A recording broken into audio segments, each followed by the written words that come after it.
بون سالفا توتي، اهلا بيكم تاني في القناه بتاعتنا ايطاليان بروف.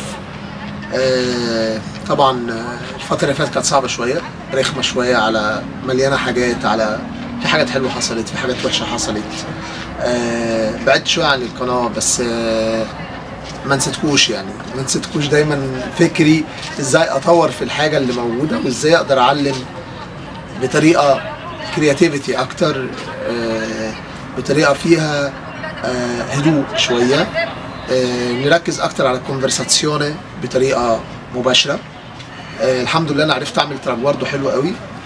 يعني الفتره اللي انا بعدت عن القناه فيها حاجات كتير، بس منها حاجه حلوه اللي انا خدت الخطوه ان انا اعمل الشيلي تشينكوا او ايزامي تشي دوا في بيروجا.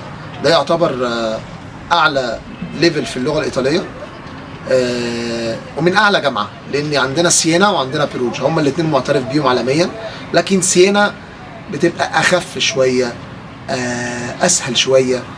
بيروجا جادين قوي، والامتحان بتاعهم رخم قوي قوي.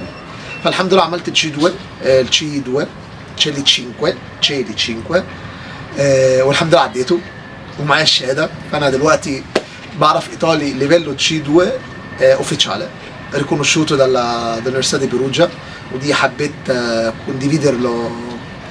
condividere questa notizia con voi. دي حاجة فرحتني، ان انا معايا حاجة رسمية اللي انا اعرف اللغات. الفترة الجاية نحاول على قد ما نقدر اعادة بناء شوية القناة، بمعنى هنبتدي شوية من الصفر، هنبتدي نعمل مستويات، هنبتدي من مستوى 1 مستوى 2 مستوى 3 مستوى 4، بكل الحاجات اللي فيها، بكل الكونتنوت اللي فيها على قد ما نقدر. احاول اتابع كتاب معين، مثلا نوفيسيمو بروجيتو ايطاليانو او غيره، هنشوف انهي الافضل. كان في اقتراح فاتشلي، بس فاتشلي ده يخص اكتر الناس اللي موجوده في ايطاليا ومحتاج تتعلم كونفرساسيون عشان تتعلم في مواقف معينه. هنتابع برضو الحته دي، بس هتبقى باراليل الحاجه اللي احنا بنعملها. فنبقى ماشيين في حبه كونفرساسيون، هنبقى ماشيين في حبه جراماتيكالي، او حاجه اكاديميه اكتر، كورسات اكاديميه اكتر زي اللي بتاخد بره. لكن هنحاول على قد ما نقدر نبتدي نتعلم ازاي نتكلم بطريقه سهله، ناخد الجزء وناخد جواه القاعده بتاعته.